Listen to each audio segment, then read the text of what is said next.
என்று சொல்ல அம்மாவும் கூட அப்ப மந்திரியாவும் இல்ல, எம்எல்ஏவும் கிடையாது. அதாவது மந்திரி பதவி கொடுத்தாங்க, அவருக்கு அமைச்சர் பதவியை இந்த வழக்கு வந்த உடனே எடுத்துட்டு அவர் மந்திரி பதவியில அவங்களாவே ராஜினாமா பண்ணிட்டாங்க.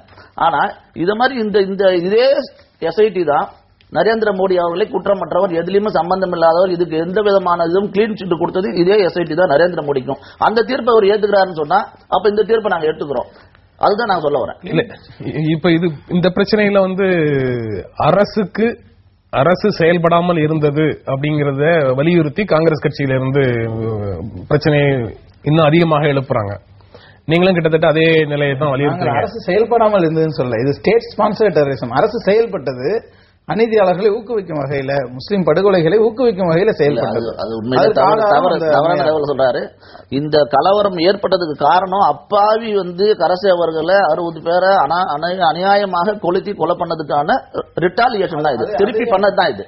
இதை உடனே நரேந்திர மோடி அவர்கள் 24 மணி நேரத்தில் கலவரத்தை கட்டுப்படுத்துறதுக்கு முயற்சி பண்ணாரு.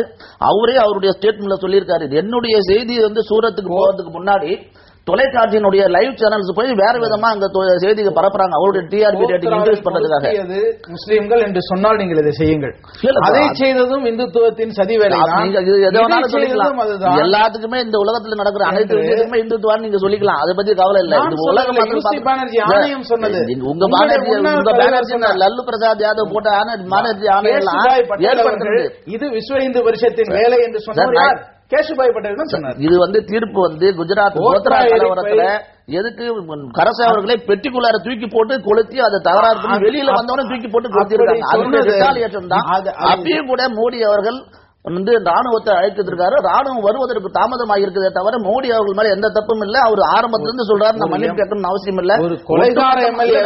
அங்க இருக்கிற முஸ்லீம்கள் தெரிந்து கொண்டிருக்கிறார்கள் மோடி மேல எந்த தப்பும் இல்லை. 2002 ஜெயிச்சிருக்காரு, 2007 வெற்றி பெற்றிருக்காரு, 2012 வெற்றி பெற போறார். ராஜபக்சே தொடர்ந்து ஜெயிக்கிறார், காங்கிரஸ் தொடர்ந்து ஜெயிக்கிறது. அங்க இருக்கிற முஸ்லீம் மக்கள் புரிந்து கொண்டிருக்கிறார்கள், அதனால அவருக்கு வெற்றியை தேடி வந்திருக்கிறார்கள்.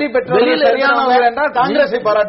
இருக்கிறவங்க புரிஞ்சுக்கிட்டு பேசாம படுகொலைகள் தொடர்பான வழக்குகள்ல நீதிமன்றம் சரியான தீர்ப்புகளை வழங்கி கொண்டு வருகிறது அப்படின்னு வரிசையாக ஒவ்வொரு தீர்ப்பாக பார்க்கும்போது புரிஞ்சுக்க முடியுது.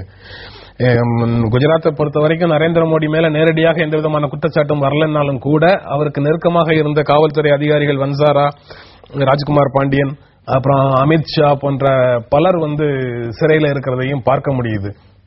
அரசுக்கு அதுல பொறுப்பு இருக்கா இல்லையா அப்படிங்கிறது இன்னும் விரிவான விவாதத்துக்குரிய ஒரு விஷயமாகவே பார்க்க முடியுது. இந்த நிகழ்ச்சியில பங்கேற்று உங்களுடைய கருத்துக்களை பகிர்ந்து கொண்டதற்காக புதுப்புதத்தங்கள் நிகழ்ச்சி உங்கள் இருவருக்கும் நன்றி தெரிவித்துக் கொள்கிறது. மீண்டும் சந்திப்போம். நன்றி, வணக்கம்.